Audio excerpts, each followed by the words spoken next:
మీరెప్పుడైనా విన్నారా వజ్రాల కంటే విలువైనదని చెప్పబడే ఒక రహస్య రత్నం గురించి, పూర్తిగా చీకటిలో కూడా వెలిగే ఒక మణి గురించి, ఇంకా దాన్ని పాములు తమ ప్రాణాల కంటే ఎక్కువగా కాపాడతాయని నమ్మే ఒక కథ గురించి?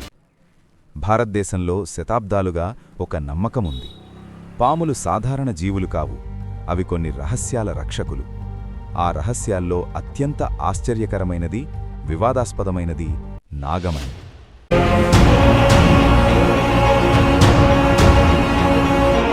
ఒకప్పుడు భారతదేశంలో ప్రతి మూలలోనూ పాము మంత్రగాళ్లు కనిపించేవారు.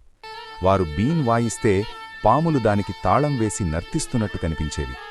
ఆ కాలంలో ప్రజలు నమ్మేవారు, ఈ మంత్రగాళ్లకు నాగమణి వంటి రహస్యాలపై ప్రత్యేకమైన జ్ఞానముందని. నాగమణి ఎవరికైతే దొరుకుతుందో వారికి అపారమైన సంపద, శక్తి, విజయాలు వస్తాయని నమ్మకం. పురాతన కాలంలో రాజులు కూడా దీనిని ధరించేవారని, వారి రాజ్యాలు అభివృద్ధి చెందడానికి ఇది కారణమని చెప్పేవారు. పురాణాల ప్రకారం ఒక పాము 100 సంవత్సరాలు బ్రతికితే అది నాగరాజుగా మారుతుంది. ఆ నాగరాజు తలలో ఒక ప్రకాశించే మణి ఏర్పడుతుంది. అది సంపూర్ణ చీకటిలో కూడా చంద్రునిలా వెలుగుతుంది. కాని ఆ మణిని సాధించడం అంత ఈజీ కాదు, ఎందుకంటే ఆ పాము దాన్ని తన ప్రాణంతో కాపాడుతుంది. ఇప్పుడు మీరు వినబోయేది ఒక కథ మాత్రమే కాదు, ఒక వ్యక్తి అనుభవం. అతని పేరు రాజీవ్. అతను సాధారణ జీవితం గడుపుతున్నాడు. కుటుంబం, వ్యాపారం అన్నీ సవ్యంగా నడుస్తున్నాయి. కాని ఒకరోజు అతని జీవితం పూర్తిగా మారిపోయింది. మరణశయ్యపై ఉన్న అతని తల్లి ఒక షాకింగ్ నిజం చెప్పింది. "నువ్వు నా కొడుకు కాదురా" అని. ఆమె చెప్పింది అతను ఒక రహస్యమైన నాగం ద్వారా తనకిచ్చిన పిల్లవాడని. అయోమయంలో పడిపోయిన రాజీవ్ తన తల్లి చెప్పిన చోటుకు వెళ్ళాడు. అక్కడ అతను చూసింది అతని జీవితాన్ని శాశ్వతంగా మార్చేసింది. ఒక భారీ గాయపడిన కింగ్ కోబ్రా నేలపై పడి ఉంది. దాని పక్కనే ఒక వింత మహిళ కూర్చుంది. ఆమె చెప్పింది, "ఈ నాగరాజు నీ తండ్రి" అని.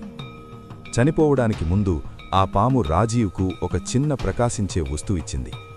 మొదట అతనికి అర్థం కాలేదు, కాని తర్వాత తెలిసింది, అదే నాగమణి. ఆ రోజు నుండి రాజీవ్ జీవితం భయంకరంగా మారిపోయింది. పాములు అతని ఇంట్లో ఎక్కడ చూసినా కనిపించసాగాయి. మంచం మీద, కిచెన్లో, గదులలో. అతను ఎక్కడికి వెళ్ళినా అవి వెంటపడుతున్నాయి. అతని కుటుంబం భయంతో వణికిపోయింది. చివరికి రాజీవ్ ఆ మణిని ఒక దేవాలయంలో వదిలేశాడు. కాని పరిస్థితి మెరుగుపడలేదు, ఇంకా చెడ్డదయింది. అతని వ్యాపారం కూలిపోయింది, కుటుంబం దూరమైంది.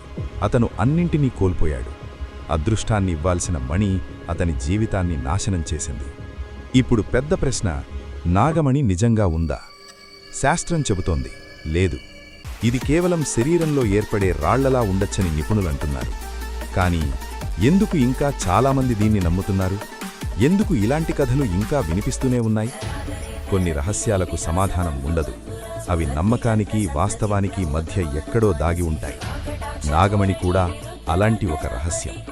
అయితే మీరు చెప్పండి, ఇది కేవలం కథేనా, లేదా నిజంగా మనకు తెలియని ఏదైనా ఉందా?